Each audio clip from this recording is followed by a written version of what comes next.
인천공항 도착 게이트를 빠져나온 선영의 발걸음은 가벼웠다. 일주일간의 발리 여행은 오랜만에 누린 가족만의 시간이었다. 12살 딸아이는 여전히 비행기 안에서 받은 스티커를 가방에 붙이느라 정신이 없었고, 남편은 캐리어를 끌며 피곤한 표정으로도 만족스러운 미소를 짓고 있었다. 엄마, 우리 다음엔 언제 또 가? 글쎄, 아빠 일정 봐야지. 평범한 대화였다. 평범한 귀국길이었다. 선영은 차 안에서 핸드폰을 켜며 시아버지께 문자를 보냈다. 아버님, 잘 도착했습니다. 곧 들어갈게요. 답장은 없었다. 하지만 그것이 이상하진 않았다. 7순이 넘은 시아버지는 원래 문자를 잘 확인하지 않는 분이었다. 집은 서울 변두리의 단독주택이었다. 시아버지와 함께 사는 2층 집. 선영 부부는 2층을, 시아버지는 1층을 쓰고 있었다. 결혼 후 10년 시어머니가 돌아가신 뒤로는 시아버지와 단둘이 이 집을 지켜왔다. 불편함보다 익숙함이 더 컸다. 시아버지는 과묵했지만 따뜻한 사람이었고, 선영은 그를 친정아버지처럼 여기며 살았다. 차가 골목 안으로 들어섰을 때 선영은 무언가 이상함을 느꼈다. 대문이 활짝 열려 있었다. 마치 누군가 막 나간 것처럼, 혹은 더 이상 닫을 필요가 없다는 듯이. 여보, 문이 왜 열려 있어? 남편도 눈썹을 찌푸렸다. 차에서 내린 선영은 조심스럽게 현관으로 다가갔다. 신발장 위에 먼지가 앉아 있었다. 평소 깔끔하게 정돈되어 있던 화분들이 사라져 있었다. 그리고 그 너머 거실로 이어지는 문 또한 열려 있었다. 아버님? 대답이 없었다. 선영은 안으로 들어섰다. 그리고 그녀는 그 자리에 얼어붙었다. 거실이 텅 비어 있었다. 소파도, TV도, 찬장도, 액자도, 심지어 벽에 걸려있던 시계마저 사라졌다. 먼지만 남은 바닥에는 가구가 있던 자리에 흔적만 희미하게 남아 있었다. 선영은 숨이 막혔다. 부엌으로 뛰어갔다. 냉장고도 식탁도 없었다. 2층으로 올라갔다. 자신들의 방은 그대로였지만 1층에 있던 시아버지의 방은 완전히 비어 있었다. 옷장도, 이불도, 책상도. 이게 무슨... 남편이 뒤늦게 따라 들어오며 경악했다. 딸아이는 무서운 듯 남편의 다리에 매달렸다. 바로 그때 선영의 시선이 현관 바닥에 놓인 하얀 봉투에 닿았다. 손으로 쓴 글씨로 선영에게라고 적혀 있었다. 그녀는 떨리는 손으로 봉투를 집어들었다. 안에는 편지 한 장과 서류 몇 장, 그리고 통장 하나가 들어 있었다. 편지는 짧았다. 선영아, 너희들이 없는 동안 이 집을 정리했다. 나는 이제 떠난다. 나를 찾지 말아라. 아버지. 선영의 손이 떨렸다. 서류를 펼쳤다. 부동산 매매 계약서였다. 이 집이, 그들이 10년간 살아온 이 집이 낯선 이름 앞으로 넘어가 있었다. 계약일은 사흘 전. 그리고 통장. 표지를 넘기자 마지막 거래 내역이 보였다. 전액 출금 잔액 영원. 뭐야, 이게 대체 무슨... 남편이 서류를 낚아채듯 가져갔다. 그의 얼굴이 창백하게 질렸다. 아버지가 미쳤나? 집을 팔았다고? 우리한테 한마디 말도 없이? 선영은 아무 말도 할 수 없었다. 머릿속이 하얗게 변했다. 시아버지의 얼굴이 떠올랐다. 여행 떠나던 날 아침 현관에서 손을 흔들던 그 모습. 잘 다녀와라. 조심히. 평소와 다를 것 없던 목소리. 그런데 그게 마지막 인사였단 말인가. 전화벨이 울렸다. 남편의 형이었다. 목소리는 이미 분노로 떨리고 있었다. 야, 너희 집 상황 알아? 아버지가 집을 팔았다며? 이게 무슨 일이야? 이어서 동생, 작은아버지, 큰어머니에게서도 연락이 쏟아졌다. 모두 같은 내용이었다. 시아버지가 사라졌다는 것, 집을 팔았다는 것, 연락이 두절되었다는 것. 선영은 소파에 주저앉았다.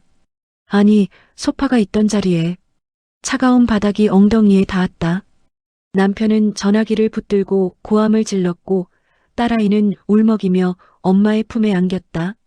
엄마, 할아버지 어디 가신 거야? 선영은 대답할 수 없었다.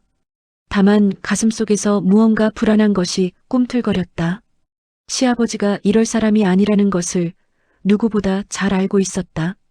10년 동안 한 번도 큰 소리 낸 적 없고 며느리에게 따뜻했던 사람. 손주를 끔찍이 아끼고 아침마다 마당에 물을 주던 사람. 그런 사람이 왜? 선영은 편지를 다시 펼쳤다. 나를 찾지 말아라. 그 문장이 유독 선명했다. 이것은 부탁이 아니었다. 경고였다. 밤이 깊어갔다. 가족들의 항해 전화는 계속되었고 남편은 경찰에 신고하겠다고 고함쳤다. 하지만 선영은 창밖을 바라보며 생각했다. 아버지는 도망친 것이 아니다. 무언가로부터 혹은 무언가를 위해 떠난 것이다. 그리고 그 이유를 선영은 반드시 찾아낼 것이다. 사흘째 되던 날 선영은 혼자 텅 빈 1층으로 내려왔다. 남편과 딸은 친정집으로 피신했고 집안은 낯선 이의 손에 넘어가기 직전이었다. 일주일 후면 이사를 나가야 했다. 하지만 선영의 머릿속엔 이사보다 더 급한 것이 있었다. 시아버지는 왜 떠났을까? 거실 한쪽 구석 유일하게 남아있던 낡은 책상이 눈에 들어왔다. 계약서에도 명시되지 않은 아마 매수인이 필요 없다고 판단한 물건이었다. 선영은 그 앞에 무릎을 꿇고 앉았다. 서랍을 하나씩 열었다. 먼지, 녹슨 클립, 오래된 영수증. 그리고 세 번째 서랍 깊숙한 곳에서 손가락 끝에 뭔가 딱딱한 것이 닿았다. 낡은 사진 한 장이었다. 흑백 사진. 모서리가 해지고 색이 바랬지만 윤곽은 또렷했다. 허름한 시골집 앞. 초가지붕 아래 서 있는 두 가족. 왼쪽엔 젊은 남자가 서 있었다. 곧게 뻗은 어깨, 단정한 옷차림. 시아버지였다. 그 옆엔 어린 두 아이를 아는 여자. 그리고 오른쪽에는 선영의 손이 떨렸다. 친정 부모님이었다. 젊은 시절에 선영이 태어나기도 전의 모습이었다. 아버지는 20살 남짓해 보였고 어머니는 수줍은 듯 고개를 살짝 숙이고 있었다. 두 가족은 나란히 서서 카메라를 보고 있었다. 어색하지만 따뜻한 무언가를 함께 나눈 듯한 표정이었다. 선영은 사진을 뒤집었다. 뒷면에 펜으로 쓴 글씨가 희미하게 남아 있었다. 그날의 약속, 언젠가 갚겠습니다. 글씨는 시아버지의 것이었다. 선영은 사진을 들고 그 자리에 멈춰섰다. 머릿속이 복잡하게 돌아갔다. 왜 시아버지에게 친정 부모님 사진이 있는 걸까? 그리고 약속이라는 건 무엇일까? 선영의 부모님은 이미 10년 전 교통사고로 세상을 떠났다. 생전에도 시아버지와 친분이 있다는 말을 들은 적이 없었다. 결혼식 때도 두 분은 서먹하게 인사만 나눴을 뿐이었다. 그런데 이 사진은 선영은 사진을 품에 넣고 일어섰다. 바로 그때 현관문이 열리는 소리가 들렸다. 남편의 형 재훈이었다. 그의 뒤로 작은아버지와 큰어머니가 따라 들어왔다. 세 사람 모두 표정이 굳어 있었다. 선영아, 아직도 여기 있었어? 재훈의 목소리는 날카로웠다. 선영은 고개를 끄덕였다. 뭐 좀 찾아보고 있었어요, 오빠. 찾아봐서 뭐가 나와? 아버지는 이미 다 처분하고 떠났다고. 큰어머니가 거실을 둘러보며 혀를 찼다. 아이고, 진짜 말도 안 돼. 이 나이에 무슨 짓을 한 거야. 자식들한테 한마디 상의도 없이. 작은아버지가 벽을 쳤다. 형님이 정신이 온전했던 게 맞나 몰라. 치매 검사라도 받았어야 했어. 선영은 입술을 깨물었다. 시아버지를 치매 환자 취급하는 말이 견딜 수 없었다. 아버님은 정신이 멀쩡하셨어요.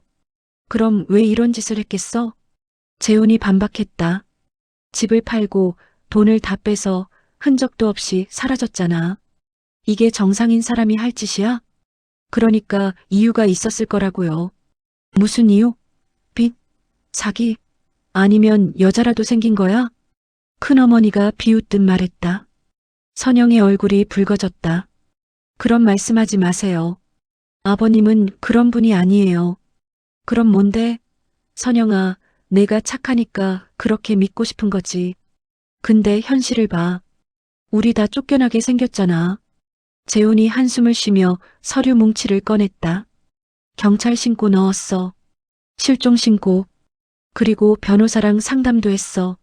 아버지가 정신이 온전하지 않았다는 걸 증명하면 계약을 무효화할 수도 있대. 오빠, 그건. 선영아. 재훈이 선영의 어깨를 잡았다. 너도 피해자야. 내 가족도 집 잃었잖아. 아버지를 감싸줄 필요 없어. 선영은 고개를 저었다. 전 아버님을 감싸는 게 아니에요. 그냥 이해하고 싶은 거예요. 이해? 뭘 이해해? 작은아버지가 비아냥거렸다. 형님은 이미 우릴 버렸어. 가족도 재산도 다 팽개치고 떠났다고. 그걸 이해하라고? 선영은 대답하지 않았다. 손안의 사진이 뜨겁게 느껴졌다. 세 사람은 얼마간 더 집안을 뒤지다가 떠났다. 선영은 다시 혼자 남았다. 해가 지고 빈 집은 어둠 속에 잠겼다. 선영은 사진을 책상 위에 올려두고 한참을 들여다봤다. 그날의 약속? 약속은 무엇이었을까? 그리고 그것이 시아버지가 모든 것을 버리고 떠난 이유와 관련이 있는 걸까? 선영은 핸드폰을 꺼내 친정 이모에게 전화를 걸었다. 몇 번의 신호음 끝에 이모가 받았다. 선영아, 무슨 일이야? 이모, 혹시 엄마 아빠가 젊었을 때 아는 사람 중에 성이 박씨인 분 기억나세요? 박씨? 갑자기 왜? 그냥 옛날 사진을 하나 찾았는데 거기에 엄마 아빠랑 같이 찍힌 분이 있어서요. 이모는 잠시 침묵했다. 글쎄, 내 엄마 아빠가 시골에서 살 때 얘기인가? 나도 잘 모르겠는데. 근데 선영아, 너 요즘 힘들다며? 시아버지 일 때문에. 네. 너무 자책하지 마. 내 잘못 아니야. 전화를 끊고 선영은 다시 사진을 들었다. 어둠 속에서도 그 윤곽은 선명했다. 시아버지는 도망친 게 아니었다. 선영은 확신했다. 이 사진, 이 약속, 그리고 친정 부모님과의 연결고리. 뭔가 오래전부터 이어져 온 이야기가 있었다. 그리고 그것을 밝히는 것만이 시아버지를 이해하는 유일한 방법이었다.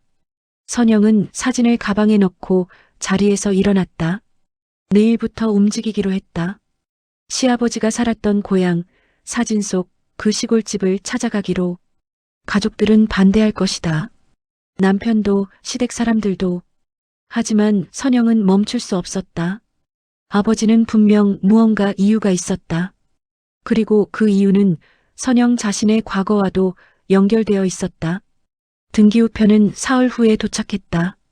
수취인은 시아버지였지만 집이 이미 넘어간 상황에서 우편함에 남겨진 유일한 우편물이었다. 선영은 떨리는 손으로 봉투를 뜯었다. 법적으로 문제가 될 수도 있었지만 그녀에겐 선택의 여지가 없었다. 안에는 서류 한 장, 부동산 등기권리증이었다. 소재지 전라남도 해남군 북평면 이동리 산 47-3. 선영의 눈이 주소에 고정되었다. 손에 쥔 종이가 바들바들 떨렸다. 이동리. 그 이름을 본 게 얼마 만인가? 15년? 아니, 20년도 더 되었을 것이다. 친정 부모님의 고향이었다. 어머니가 태어나고 자란 곳. 아버지가 장가를 들어와 처음 살림을 차린 곳. 선영이 태어나기 전 부모님이 젊은 시절을 보낸 곳. 그리고 두 분이 세상을 떠나기 직전까지 언젠가 돌아가고 싶다고 말하던 곳. 그런데 시아버지가 왜 그곳에 땅을 샀단 말인가? 선영은 서류를 다시 펼쳤다. 매입 가격란을 보고 숨이 막혔다. 2억 3천만 원. 집을 판 돈과 거의 일치했다. 시아버지는 모든 재산을 쏟아부어 이 농장을 샀다. 방치된 농장. 등기부에는 임야 및 폐가옥 포함이라고 적혀 있었다. 선영은 핸드폰을 꺼내 지도를 검색했다. 이동리. 화면 속 작은 점이 나타났다. 서울에서 5시간. 해남의 끝자락, 바다가 보이는 산골 마을. 그녀는 잠시 망설였다. 남편에게 말해야 할까? 시댁 식구들에게 알려야 할까? 하지만 고개를 저었다. 그들은 이해하지 못할 것이다. 아니, 이해하려 하지 않을 것이다. 그들에겐 시아버지는 이미 배신자였고 선영은 그저 착한 며느리일 뿐이었다. 선영은 가방을 챙겼다.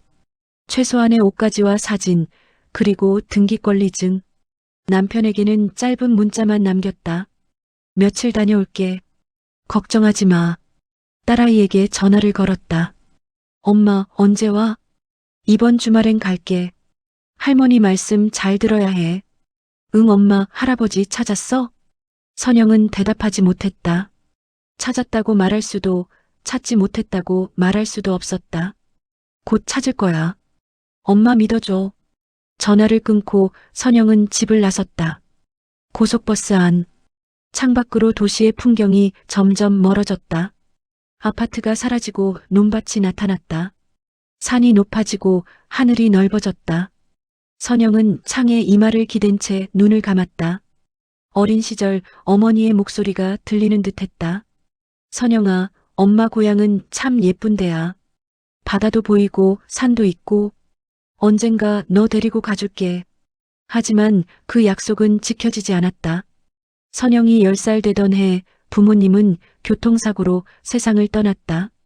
갑작스럽게 아무 준비도 없이 선영은 이모 손에 자랐고 고향 이야기는 점점 희미해졌다. 돌아갈 이유도 기억할 이유도 없었다. 그런데 지금 20년 만에 그곳으로 가고 있었다. 버스는 해남터미널에 도착했다. 오후 4시. 하늘은 흐렸고 바람은 차가웠다. 선영은 택시를 잡았다. 이동리까지 가주세요. 이동리요? 거기 사람 사는 데 아닌데. 기사는 의아한 표정을 지었지만 선영의 단호한 눈빛에 더는 묻지 않았다. 택시는 좁은 시골길을 달렸다. 포장도로가 끝나고 비포장도로가 시작되었다. 덜컹거리는 차 안에서 선영은 가방을 꼭 껴안았다. 창밖으로 낡은 집들이 보였다. 빈집이 대부분이었다. 무너진 담장, 녹슨 대문, 깨진 유리창. 여기 옛날엔 사람이 꽤 살았는데 이제 다 떠났죠. 젊은 사람들은 도시로 나가고 늙은 사람들은 다 돌아가시고. 기사가 중얼거렸다. 선영은 대답하지 않았다. 산 47-3. 택시는 마을 끝자락, 산자락 아래 멈춰섰다. 여기요. 더 올라가면 차가 못 들어가요. 선영은 요금을 지불하고 내렸다. 택시는 돌아섰고 엔진 소리가 점점 멀어졌다. 그리고 고요함만 남았다. 선영은 주변을 둘러봤다. 좁은 오솔길이 산 위로 이어져 있었다. 양쪽으로 자풀이 무성했다. 그녀는 가방을 메고 걷기 시작했다. 10분쯤 걸었을까? 시야가 트이며 넓은 공터가 나타났다. 그리고 그 한가운데 낡은 집 한 채가 서 있었다. 선영의 발이 멈췄다.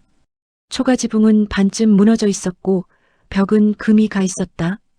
하지만 구조는 남아 있었다. 마당에는 우물이 하나 있었고 그 옆에는 오래된 감나무가 서 있었다. 열매는 다 떨어지고 앙상한 가지만 남았지만 그 모습이 낯설지 않았다. 선영은 천천히 집으로 다가갔다. 대문은 없었다. 마루에 올라섰다. 나무가 삐걱거렸다. 방문을 열자 먼지가 일었다. 방 안은 텅 비어 있었지만 한쪽 벽에 무언가 붙어 있었다. 사진이었다. 선영은 숨을 멈췄다. 벽에 핀으로 고정된 사진. 흑백. 바로 그 사진이었다. 시아버지 책상에서 발견한 두 가족이 함께 찍은 바로 그 사진. 그리고 그 옆에 또 다른 사진들이 붙어 있었다. 어린 선영, 친정 부모님, 시아버지와 시어머니, 그리고 사진 아래 작은 메모지 하나. 선영아, 미안하다. 이곳은 내 부모님이 지키고 싶어 하던 곳이다. 나는 단지 약속을 지킨 것뿐이다. 선영의 눈에서 눈물이 흘러내렸다. 무릎이 꺾였다. 그녀는 바닥에 주저앉아 울음을 터뜨렸다. 시아버지는 떠난 게 아니었다. 그는 약속을 지키러 간 것이었다. 20년 전 세상을 떠난 선영의 부모님과 나눈 약속. 이 땅을 지키겠다는, 이 집을 되살리겠다는 약속. 선영은 고개를 들어 창밖을 봤다. 저 멀리 바다가 보였다. 석양이 지고 있었다. 붉은 빛이 폐허 위에 내려앉았다. 그리고 그 순간 선영은 깨달았다. 이곳이 끝이 아니라 시작이라는 것을, 시아버지를 찾는 여정은 이제 막 시작되었다는 것을.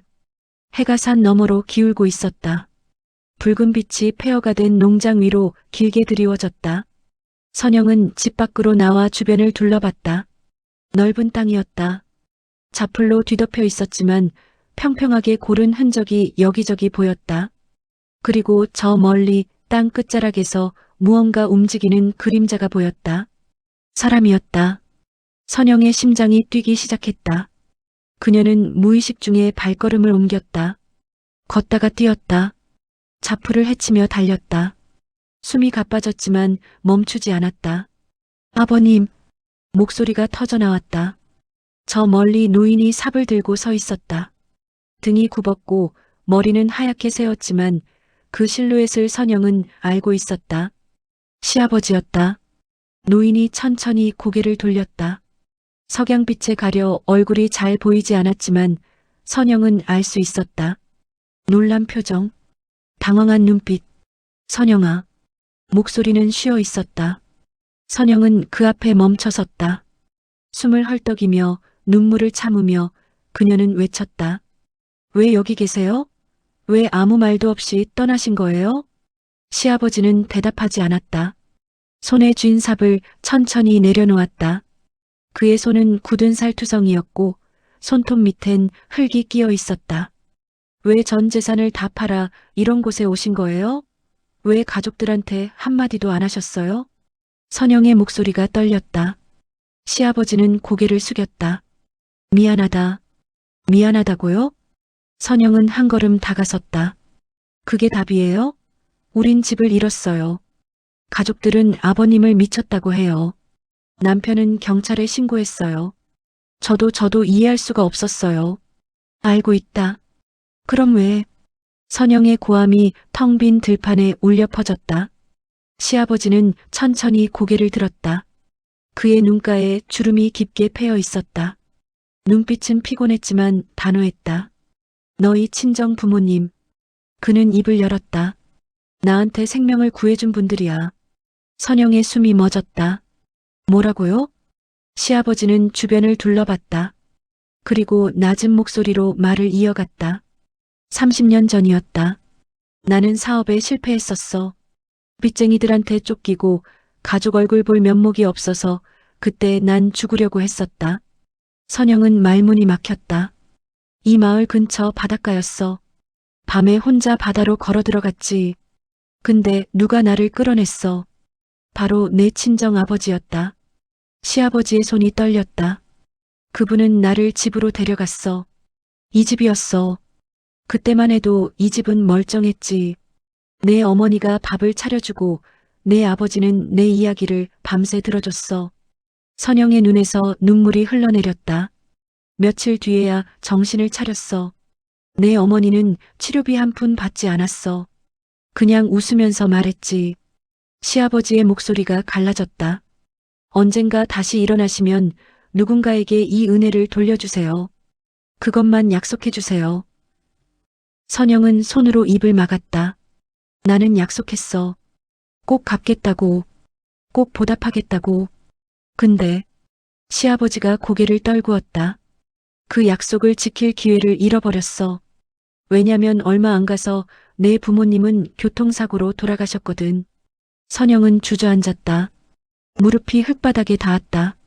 그때부터 난 마음에 빚을 지고 살았어. 그분들이 살려준 내 목숨으로 뭘 해야 하나? 어떻게 보답해야 하나? 근데 방법이 없었어. 시아버지는 하늘을 올려다봤다. 그러다 너를 만났어. 내 남편이 며느리감으로 데려왔을 때 난 내 성을 보고 가슴이 철렁했어. 혹시나 싶어서 물어봤지. 내 부모님 고향이 어디냐고. 내가 이동리라고 했을 때 난 알았어. 내가 그분들의 딸이라는 걸. 선영은 울음을 터뜨렸다. 선영아. 시아버지가 무릎을 꿇었다. 그의 눈에도 눈물이 고였다. 난 그동안 마음이 너무 무거웠다. 내가 우리 며느리로 들어왔다는 게 감사하면서도 괴로웠어. 나는 내 부모님한테 빚진 사람인데 너한테 시어머니 모시라 하고 집안일 하라 하고 그게 맞나 싶었어. 아버님, 그래서 결심했어. 내 부모님이 마지막까지 꿈꾸던 걸 이뤄드리기로. 시아버지는 주변을 가리켰다. 이 땅이야. 내 부모님은 여기에 마을 공동농장을 만들고 싶어 하셨어.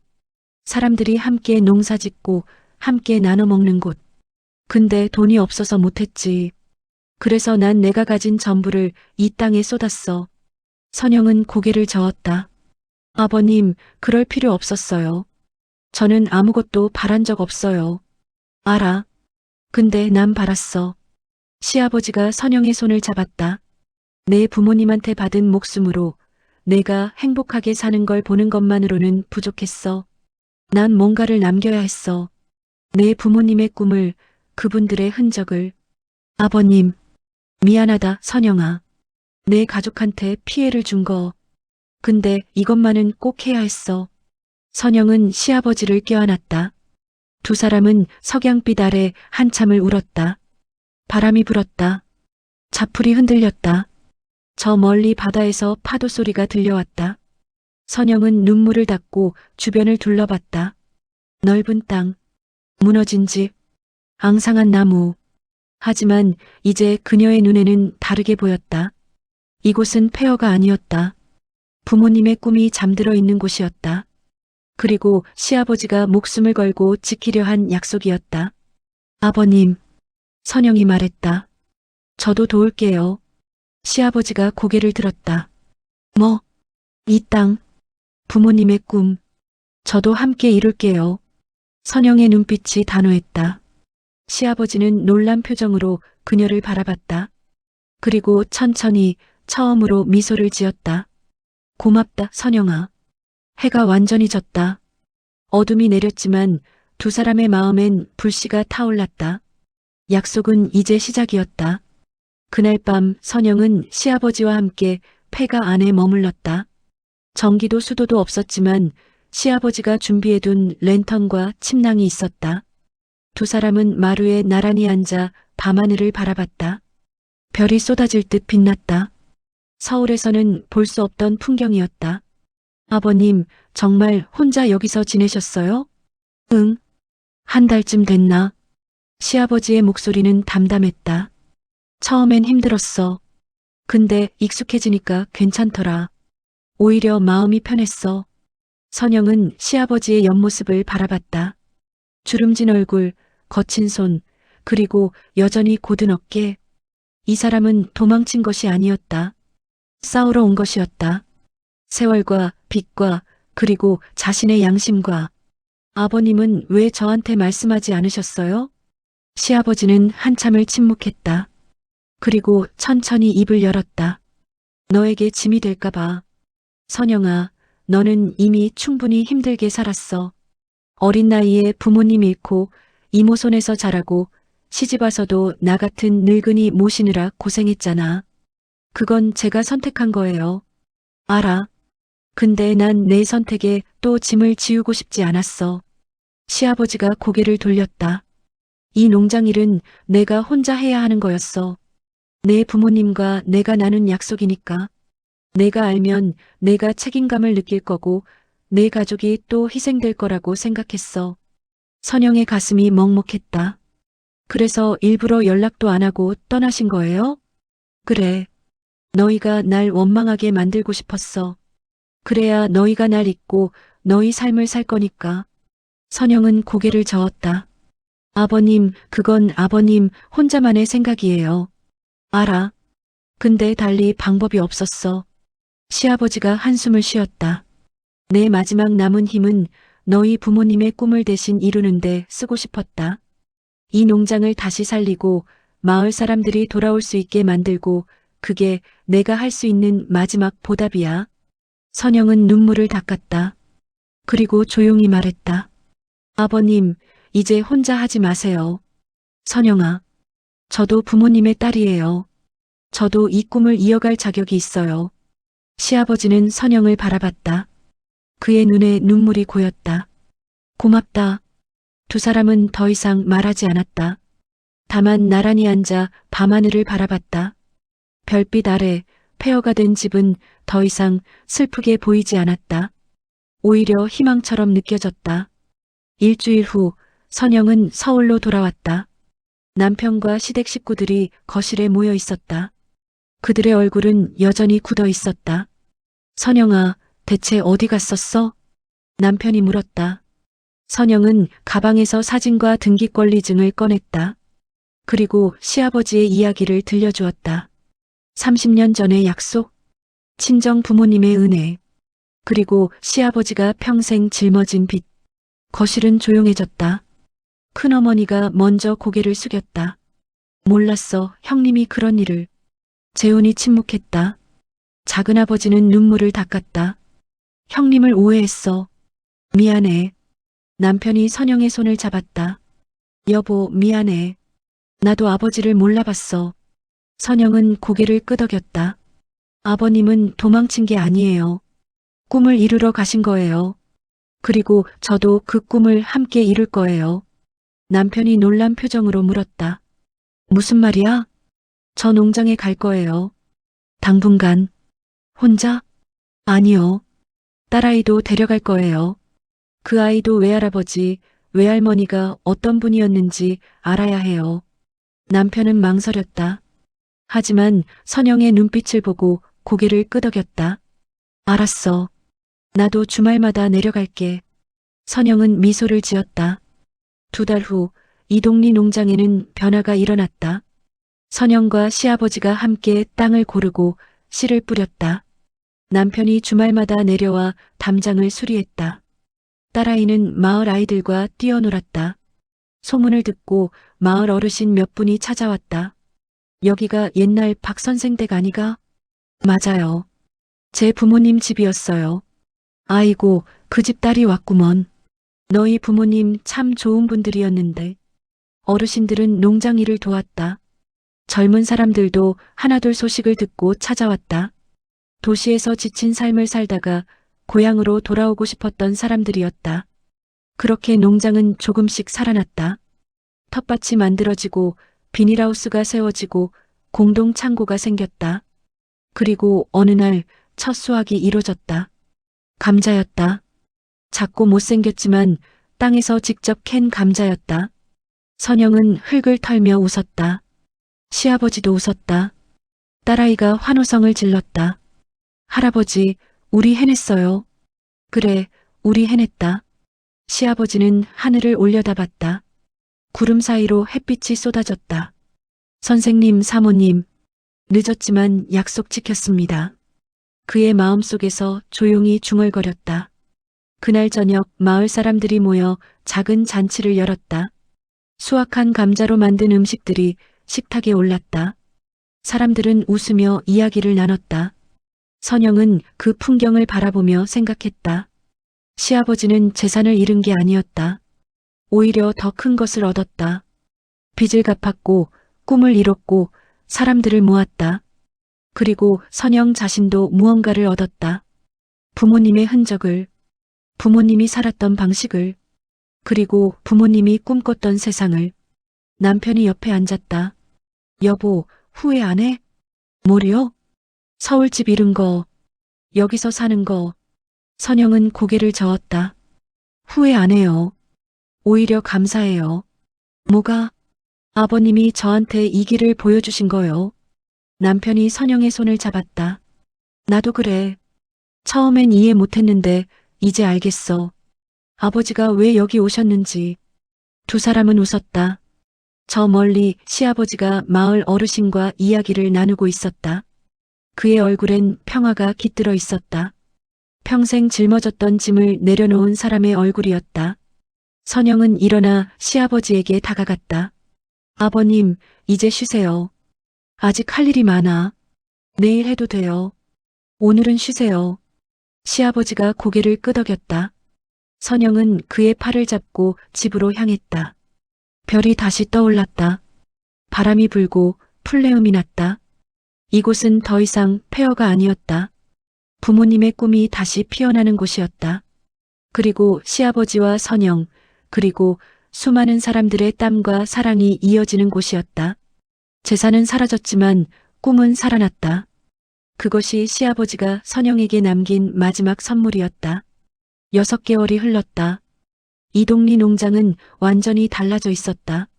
무너졌던 집은 깔끔하게 보수되어 게스트하우스로 바뀌었고 자풀로 뒤덮였던 땅에는 계절마다 다른 작물이 자라났다. 봄에는 감자와 상추, 여름에는 토마토와 오이, 가을에는 고구마와 배추. 마을 사람들이 함께 심고 함께 거두었다. 주말이면 도시에서 가족 단위 방문객들이 찾아왔다. 아이들은 흙을 만지며 웃었고 부모들은 오랜만에 여유를 찾았다. 체험 프로그램도 생겼다. 감자 캐기, 모내기, 허브 향초 만들기. 선영이 직접 기획하고 운영했다. 그리고 오늘 농장 입구에 새로운 간판이 세워졌다. 선영은 그 앞에 서서 천천히 글자를 읽었다. 정순기영 사랑농장. 부모님의 이름이었다. 정수는 어머니, 기영은 아버지. 선영은 이름을 한 글자씩 손으로 따라 그렸다. 나무로 만든 간판은 따뜻했고 햇빛에 반짝였다. 그 아래 작은 글씨로 새겨진 문구가 있었다. 은혜는 잊지 않았습니다. 시아버지가 직접 쓴 글씨였다. 선영은 그 글귀를 보며 눈시울이 붉어졌다. 옆에 서 있던 시아버지가 조용히 말했다. 내 부모님이 보시면 좋아하실 거야. 선영은 고개를 끄덕였다. 그럴 것 같아요. 남편이 뒤에서 다가와 선영의 어깨에 손을 올렸다. 여보, 간판 잘 나왔네. 우리 딸이 사진 찍자고 난리야. 딸아이가 뛰어왔다. 엄마, 나도 저기 이름 넣어줘. 내 이름? 응. 외할아버지, 외할머니 이름 옆에 내 이름도. 선영이 웃으며 딸의 머리를 쓰다듬었다. 그래, 다음에 작은 명패 하나 만들어줄게. 약속이야? 약속? 딸아이가 환하게 웃으며 간판 앞에서 포즈를 취했다. 남편이 핸드폰으로 사진을 찍었다. 선영도 함께 들어가 찍었다. 시아버지도 억지로 끌려가 찍었다. 네 사람은 웃으며 카메라를 바라봤다. 그 순간 선영은 문득 깨달았다. 이것이 은혜를 갚는 방식이라는 것을. 돈으로도 말로도 아닌 삶으로 갚는 것. 누군가의 꿈을 이어받아 더 큰 꿈으로 만드는 것. 그리고 그 꿈을 다시 다음 세대에게 물려주는 것. 저녁이 되었다. 농장 마당에 긴 테이블이 차려졌다. 마을 사람들과 방문객들이 함께 모여 저녁을 먹었다. 직접 수확한 채소로 만든 음식들이 가득했다. 된장찌개, 감자전, 열무김치, 그리고 각 구운 고구마. 사람들은 웃고 떠들었다. 아이들은 마당을 뛰어다녔고 어른들은 술잔을 기울였다. 시아버지는 마을 어르신들과 이야기를 나눴고 선영은 방문객들에게 농장 이야기를 들려주었다. 이 농장은 제 부모님이 꿈꾸던 곳이에요. 선영이 말했다. 부모님은 사람들이 함께 모여 농사짓고 함께 나눠 먹는 공동체를 만들고 싶어 하셨어요. 하지만 이루지 못하셨죠. 그래서 시아버지께서 대신 이뤄주신 거예요. 방문객 중 한 아주머니가 물었다. 그럼 시아버님은 원래 농사꾼이셨어요? 선영이 웃으며 고개를 저었다. 아니요. 그냥 빚을 갚고 싶으셨던 거예요. 빚이요? 네. 은혜의 빚이요. 아주머니는 고개를 끄덕이며 미소를 지었다. 참 멋진 분이시네요. 선영은 시아버지를 바라봤다. 그는 여전히 수수한 옷차림에 거친 손이었지만 얼굴엔 평화가 가득했다. 더 이상 짐을 짊어진 사람이 아니었다. 꿈을 이룬 사람이었다. 밤이 깊었다. 사람들이 하나둘 돌아가고 농장은 다시 고요해졌다. 선영은 혼자 간판 앞에 섰다. 달빛이 간판을 비췄다. 정순기영 사랑농장. 그 글자들이 은은하게 빛났다. 선영은 작은 목소리로 속삭였다. 엄마, 아빠 보고 계세요? 대답은 없었다. 하지만 바람이 불었다. 부드럽고 따뜻한 바람이 선영의 뺨을 스쳤다. 그녀는 눈을 감았다. 이곳이 엄마 아빠가 꿈꾸던 곳이에요. 그리고 이제 제 꿈이기도 해요. 선영은 눈을 떴다. 그리고 간판 아래 작은 글귀를 다시 읽었다. 은혜는 잊지 않았습니다. 그녀는 조용히 중얼거렸다. 아버님, 이제 저도 은혜를 돌려드릴게요. 시아버지가 뒤에서 다가왔다. 선영아, 아직 안 자? 네. 잠이 안 와서요. 나도 그래. 두 사람은 나란히 서서 간판을 바라봤다. 선영아. 네. 고맙다. 왜요? 나 혼자서는 못했을 거야. 네가 없었으면. 선영은 고개를 저었다. 아니에요. 아버님이 먼저 시작하지 않으셨으면 저도 몰랐을 거예요. 부모님이 어떤 꿈을 꾸셨는지. 시아버지가 선영의 어깨를 두드렸다. 내 부모님은 좋은 분들이었어. 그리고 너도. 저도요? 응. 너도 좋은 사람이야. 선영의 눈에 눈물이 맺혔다. 시아버지가 먼저 돌아섰다. 들어가자. 내일도 할 일 많아. 네. 두 사람은 집으로 걸어갔다. 달빛 아래 그들의 그림자가 길게 드리워졌다. 하지만 그 그림자는 무겁지 않았다. 오히려 가벼워 보였다. 다음 날 아침 선영은 일찍 일어나 농장을 돌았다. 이슬이 내린 밭, 아침 햇살에 반짝이는 채소들, 그리고 저 멀리 보이는 바다. 모든 것이 살아있었다. 그녀는 밭 한가운데 서서 깊게 숨을 들이마셨다. 흙냄새, 풀냄새, 그리고 바다 냄새가 섞였다. 엄마, 아빠, 그리고 아버님. 선영은 마음속으로 말했다. 은혜는 끝나지 않는 거죠? 받은 은혜를 다시 누군가에게 전하고 그 사람이 또 누군가에게 전하고 그렇게 계속 흐르는 거죠? 바람이 대답하듯 불었다. 선영은 미소를 지으며 다시 걷기 시작했다. 할 일이 많았다. 오늘도 방문객이 올 예정이었고 수확할 채소도 있었고 마을 회의도 있었다. 하지만 그녀는 더 이상 두렵지 않았다. 왜냐하면 이제 알았으니까. 은혜는 갚는 것이 아니라 흐르게 하는 것이라는 걸. 그리고 그 흐름 속에서 네 사람의 인연은 비로소 완성되었다. 오늘의 이야기는 어떠셨나요? 가까이 있을 땐 보이지 않던 마음도 시간이 지나면 진짜 모습이 드러나기 마련이죠. 여러분이라면 사랑하는 가족의 숨은 마음 어떻게 확인하고 또 어떻게 따뜻하게 돌려주시겠습니까? 지금까지 지니TV였습니다. 구독, 좋아요 부탁드립니다. 감사합니다.